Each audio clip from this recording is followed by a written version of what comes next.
জুলাই গণ অভ্যুত্থানের দ্বিতীয় বর্ষপূর্তি উপলক্ষে আয়োজিত কর্মসূচিকে কেন্দ্র করে রাজধানীর বিভিন্ন স্থানে সংঘর্ষে জড়িয়ে পড়েছেন ছাত্রদল ও ছাত্র শিবিরের নেতাকর্মীরা।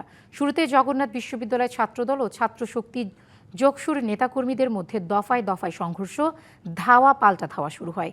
এরই জেরে Dhaka national medical college, Dhaka college, Alia Madrasa সহ কয়েকটি ক্যাম্পাস এলাকায় চলছে উত্তেজনা। আহত হয়েছেন দুই পক্ষের অর্ধ শতাধিক নেতাকর্মী।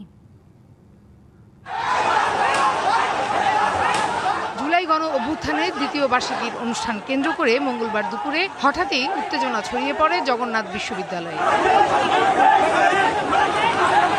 বিশ্ববিদ্যালয় মিলনায়তন ও কেন্দ্রীয় শহীদ মিনারের সামনে ধাক্কাধাক্কি ও মারামারির ঘটনা ঘটে জকসু, ছাত্রদল ও ছাত্রশক্তির নেতাকর্মীদের মধ্যে। মুহূর্তেই পুরো এলাকায় উত্তেজনা ছড়িয়ে পড়ে, চলে ধাওয়া পাল্টা ধাওয়া। এতে আহত হয় সব পক্ষের অন্তত শতাধিক নেতাকর্মী। জুলাই আন্দোলন, জুলাই স্পিরিটকে ধারণ করার জন্য এবং আমাদের সেই জুলাই স্পিরিটকে অগ্রাধিকার দেওয়ার জন্য এসেছেন, কিন্তু সেখানে তারা যে ষড়যন্ত্রমূলক অবস্থান নিয়েছে এবং শিক্ষার্থীদের মুখোমুখি হয়েছে, সন্ত্রাসী কার্যক্রম করেছে, এটি অত্যন্ত হীনমন্য এবং অপচেষ্টা বলে মনে করি। এবং রুকেয়া বিশ্ববিদ্যালয়ে রাত্রে যে ঘটনা ঘটেছে, সে মববাজি করে তারা যে উল্লাস করেছে, সেই উল্লাসের অংশ হিসেবে জগন্নাথ বিশ্ববিদ্যালয় কলেজে, সোহরাওয়ার্দী কলেজে আমরা ইতিমধ্যে শুনেছি ঢাকা কলেজ, আলিয়া মাদ্রাসায় মববাজির উল্লাস হয়েছে।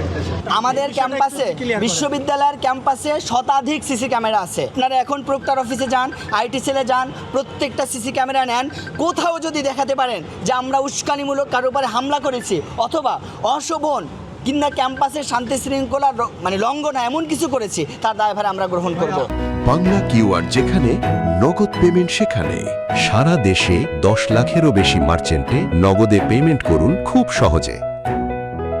ক্যাম্পাসে আহতদের ঢাকা ন্যাশনাল মেডিকেল কলেজ হাসপাতালে নেয়ার পর সেখানেও ঘটনার জের ধরে কয়েক দফায় সংঘর্ষ হয়। পরিস্থিতি নিয়ন্ত্রণে মোতায়েন করা হয় পুলিশ। বিকালে একই বিষয়ে রাজধানীর বকশীবাজার আলিয়া মাদ্রাসার সামনে ছাত্রদল, ছাত্র শিবির সংঘর্ষে জড়িয়ে পড়ে। আলিয়া মাদ্রাসা মাঠের সামনে দুই পক্ষে ইট পাটকেল নিক্ষেপ ও ধাওয়া পাল্টা ধাওয়ায় বেশ কয়েকজন আহত হন। এ ঘটনার জের ধরে একই সময় ঢাকা কলেজের দুই পক্ষের মধ্যেও উত্তেজনা শুরু হয়। এক পর্যায়ে তাদের মধ্যে শুরু হয় ধাওয়া পাল্টা ধাওয়া। এতে আহত হন কয়েকজন। বর্ধিত সভায় আসার পথে আমাদের ঢাকা কলেজ ছাত্রদলের নেতাকর্মীদেরকে শিবিরের সন্ত্রাসীরা অতর্কিত হামলা চালায় এবং এরই প্রতিবাদে আমরা এই জায়গায় অবস্থান করেছি।